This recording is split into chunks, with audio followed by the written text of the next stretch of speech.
guys, welcome back to the channel. Sorry I've been MIA for a little bit. I recently moved, and then on top of all that, this craziness that's been happening with the global pandemic. But I'm excited to be back here, and I'm excited to show you guys the Omega Speedmaster Professional Moonwatch and do a little unboxing. So you can see there's a giant presentation box that comes with it. Pull the ribbons here to open up the box. And as you can see, there's another inner box, surprise, surprise. Omega Speedmaster Legendary Moonwatch, reminding you of this watch's heritage and history. This was the first watch that was worn on the moon on the Apollo 11 mission, as I'm sure you guys may know. It comes with the pictograms that show the reference number as well as the watch number, international warranty card. This is a very nice suede material. And then there's also an operating instructions booklet that comes with it as well, walking you through different functions and features of each type of watch. And then we'll pop open the main event. And this case is really great. It's kind of like a pilot inspired, kind of almost like a secret agent style case. So I really like that. Looks really cool. So then you open up the case. Comes with this seahorse medallion, which is basically just like a paperweight, but it looks like the case back of the watch. Without further ado, let me just show you guys the watch. I've already sized the bracelet for my wrist. You can see the watch here is it's an extremely beautiful watch, very classic looking. This is a watch that's remained relatively unchanged since the 60s in terms of its design. The bracelet, I think, got updated once. So this is the Hesalite model, and it also comes with it in the sapphire sandwich. It's got that nice domed acrylic crystal that's true to the original. Aluminum tachometer around the outside.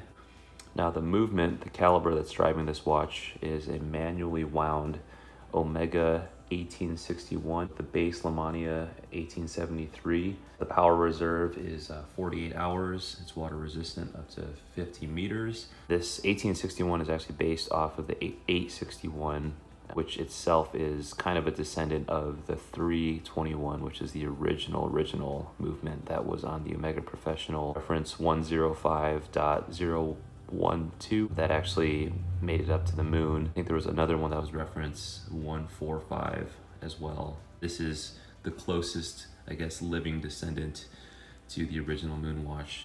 It's got crown guards here on the right to protect these pushers. The case back is really cool. It's a flight qualified by NASA for manned space missions. The first watch worn on the moon. There is a really cool clasp. Two very solid pushers here, a very well-made milled clasp. There is a Velcro strap, which is similar to what the astronauts would have worn on the Apollo 11 and Apollo Gemini missions. There is a really high quality Omega strap changing tool, very well made. There is this Omega OEM NATO strap. Very high quality, extremely soft, just so comfortable to wear. Some spare end links and spring bars, the hang tag, and then in this compartment, there's a really cool loop, Omega branded. With this loop, you can use it to view your watch at a macro level. You get a couple additional booklets. This one it walks through like the history of the Moonwatch. Omega is a brand, the space heritage, testing that the watch went through, when it was certified by NASA, when it actually landed on the moon. Some awesome photos. What a monumental achievement for the United States. Back in 1969, being able to set foot on the moon. So it's really cool that this watch has that history. There's a strap changing guide. It goes through the different strap changes. Let me get this watch on the wrist.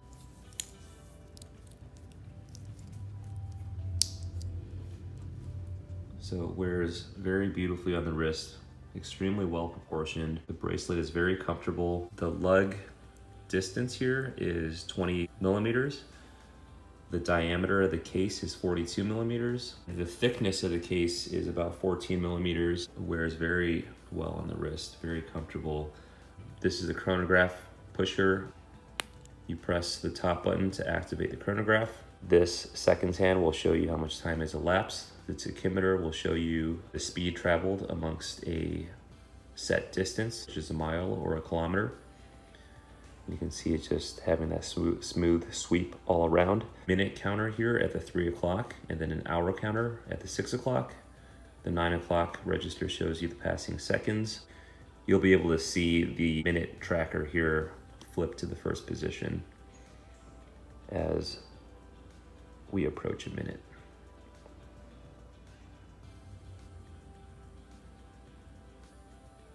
So as you can see, the minute tracker flipped to the 1 minute position. Go ahead and pause it. The bottom pusher resets the chronograph. Now this is a manually wound movement. You'll have to wind it.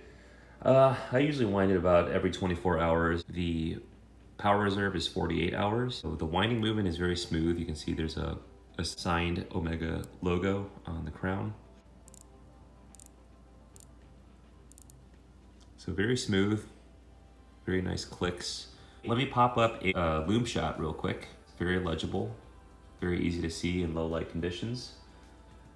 For how iconic this watch is, I think it's reasonably priced. You know, you're not gonna get something that's not chronometer certified or like Omega's coaxial movement or anything super fancy in terms of finishing and materials. Like this is like the Hesalite version versus the Sapphire Sandwich. Will show scratches relatively easily, but you can buff it out relatively easily as well with this paste called Polywatch. This is a great watch. I mean, I think it's a classic. The design is not too over the top. It's not overly bold. This is a lot more understated. I went with the Hesalite because I think it's just more true to the original. I did think about the Sapphire Sandwich as well. Personally didn't like the visual kind of hazy ring around the edge of the bezel. I mean, it was really cool to see the movement in the back with that watch, but it is also a lot more expensive than this watch, $800 to $1,000 more. It's a strap monster as well. It fits really well on a lot of different straps, on leather, on the NATO, fabric cloth straps as well. I'm more of a bracelet guy. I think it looks a little bit classier on a bracelet. It really elevates the watch in terms of just the overall look and feel of it.